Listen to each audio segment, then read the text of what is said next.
Okay, do you want to hear my story? Yeah, tell me your story. I'm going to settle in. I should have brought a blanket, some hot. It's not going to be that long of a story. We'll see. But unfortunately, it's not a story I experienced firsthand. So allegedly, this is true.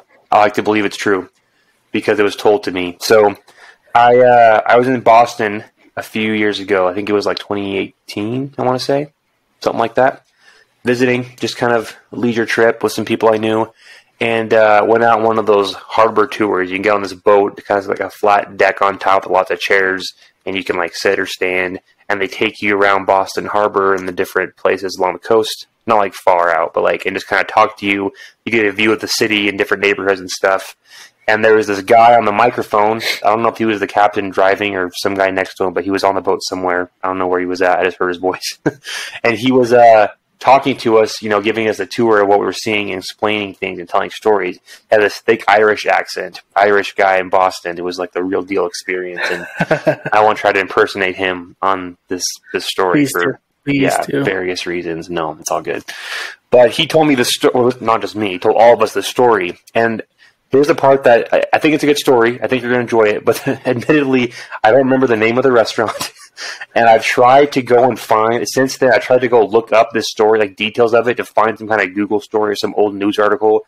And I can't find anything about it. So either it was just a very local thing that only he and some people knew about, or it didn't happen, but I don't know why he'd make it up. So allegedly, according to this one Irish guy in Boston, this is a true story. So a long time ago, in the earlier days of Boston, not like the early like Revolutionary War type days, but like over 50, 60 years ago, there was a lot of people coming into town from still, immigrating into the United States. And this guy came from Italy and set up an Italian restaurant, making the food that he grew up on, and started this little Italian restaurant there in Boston. And he was doing so. He was, selling here and there, but he wasn't the only Italian place in town. Some other guys had come over and started some, and there were some other different cuisines from different cultures. And this guy came to this idea that turned out to be kind of made the whole difference for his business, where he would, first of all, he made good food apparently, but he would give free lunches to all the cab drivers. These are the days before Uber and Lyft and whatnot. There was just taxi drivers and stuff. And I don't know how he verified if he drove your yellow car up or what, but apparently if you were a taxi driver, you got free lunch at this Italian restaurant. So like what that did, it was just like, yeah, if you came in for lunch, it was always only during like lunch hours, I think, however many they could sell, which could have put him out of business. And maybe, I don't know how well he spread out that word far and wide, but it became this known thing that like taxi drivers get free lunch at so-and-so's place. And according to this guy giving the story, he said pretty quickly, besides the fact that it was good food and they liked it and became fans, well, who's the group that has the most contact with everyone visiting the city? It was taxi drivers and even locals. So anytime anybody was driving around and saying, "Hey, where should I eat? I'm new in town or something," they'd say, "This guy's place." They were like his biggest fans. So all of a sudden, every taxi driver in the whole city of Boston is promoting this guy's restaurant. And he became like the most popular. And again, there should be a news story about this. I should remember the name. If it was true, I'm sorry, I don't remember the name. I don't know if he's still in business. If someone hears this story and can go verify for me or give me the "Where Are They Now" story, that'd be great. I'm sorry I don't have that. But apparently, yeah, he kind of got put on the map.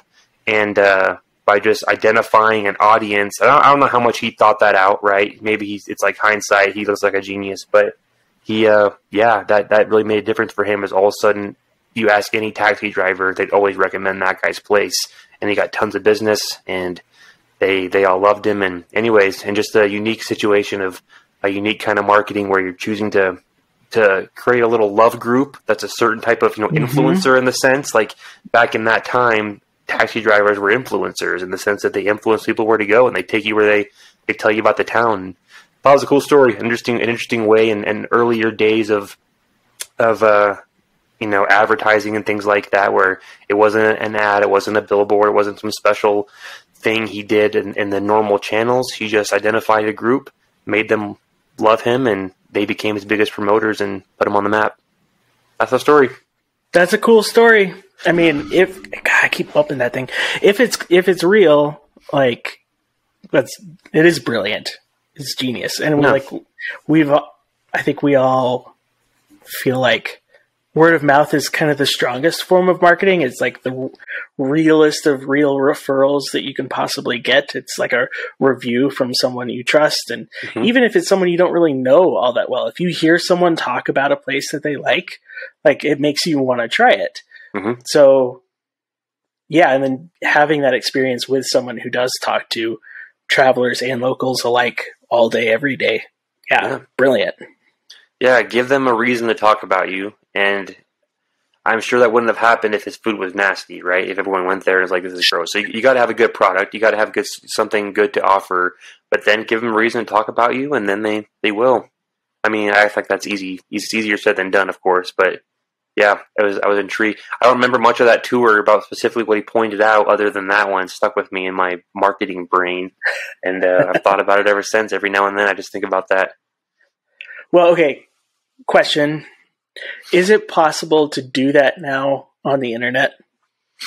Like, I feel like that's what we try to do with influencer marketing, but it's such a thing now that maybe it's not as possible. I don't know. What do you think? I think that having something spread like that is possible, but the harder part is identifying as effective as an audience what he had. There's so much more noise and so many more people who are influencing or de-influencing. We talked about that. And there's so many different people's circles overlap where I feel like in early days Boston, I shouldn't say early days, like, again, I don't remember the exact year, but like older time Boston, there was not so many things that would compete for that. So like taxi drivers had a real big influence on where people decided to go in town. They'd ask them, where should I go? They'd tell them.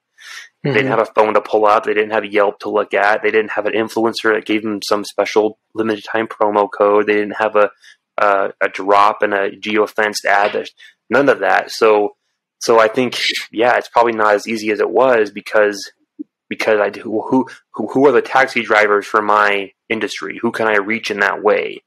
I still feel like if you can reach that, I think things can still spread pretty well, but I tried to work.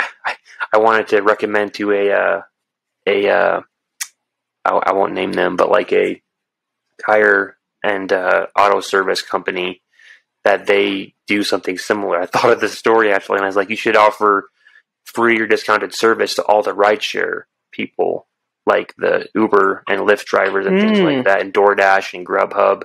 And one, there's enough of those guys nowadays that alone is going to be a bunch of service coming your way if you're the preferred vendor for those guys. But then two, then also you just build brand loyalty and word of mouth, and they want to tell their brother where they should go or whatever. They haven't gone for it yet, but kind of duplicating that. I don't think it'd be as effective in the same way though. But even just restaurant options, even if you do the exact same thing in Boston, there's like probably 10 times more restaurants than there were then. Yeah, which is why you can't find it. There you go. Yeah, maybe I need to go back to the tour on Boston, and we should take this show on the road, and we'll record from the harbor tour. Yes. Go find the restaurant. I'll do that as long as I can have some good New England lager. There's plenty of that. Over there. Yeah, let's do it. Cool. Good story. That's a little insight. Take from that what you will. Find ways to apply it if you can. Not that it's always doable the same way, but if nothing else, I guess just another example of thinking out of the box. You don't have to always be stuck to the same channels that you're used to or that everyone else is doing. There can be new ways to build a buzz, to spread a message, to have an identity. So look for them.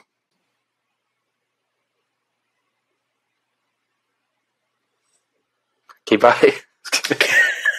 Wait, no, this is where you have to say, oh, don't forget to subscribe, and I'll take it to you. You say, don't forget to like and subscribe. Oh, don't forget to like and subscribe.